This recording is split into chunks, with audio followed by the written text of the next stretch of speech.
新竹城隍庙拥有200多年的历史，逢年过节，许多客家人都会到庙里拜拜，祈求平安。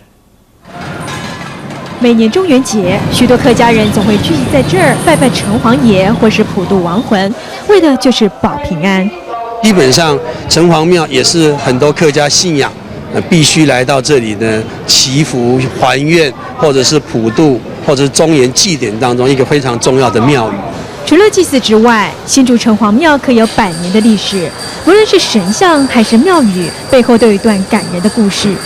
在1890年的时候呢，有一个全国的祈福法会在新竹举行，所以呢，我们新竹城隍爷也因为这样子被晋升为全台湾最高官阶的都城隍。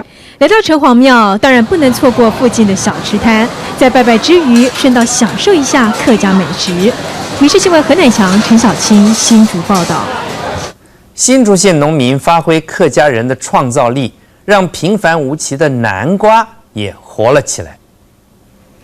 放眼望去，温室里垂挂着各式各样不同造型的小南瓜，模样十分逗趣可爱。这里是新竹县关西镇通往玉山的一个农场，主人原本种的是水跟番茄，但是市场竞争十分激烈。3年前改种艺术南瓜后，发挥客家人的创意，让小朋友自行 DIY 为南瓜做造型。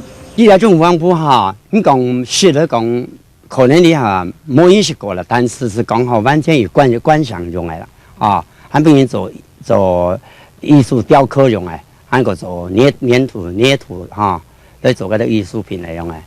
小南瓜虽然不能吃，但是却能在干燥通风的环境下摆个半年甚至1年。经过预量的设计，这些小南瓜在温室里1年4季都看得到，每个售价也都从50到200元不等，收入是种番茄的1倍以上。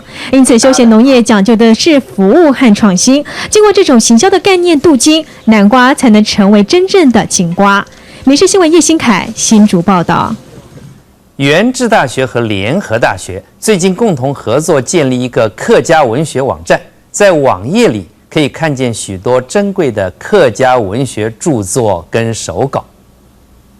这是客家大戏寒夜的手稿，为了将原版放入网页里，教授仔细地将手稿放在平板上，用专业的相机拍下。可别小看这些动作，翻拍可是文学网页里最重要的部分。我们试着各种不同的灯光啦，或者说是各种不同的这种白平衡啊，然后看看怎么样子才能够把最原始的这个面貌，把它忠实的表现出来。这个客家文学网站是由联合和元智2所大学共同完成的。过去客家文学大师的生平事迹和著作，全都在这个网页上。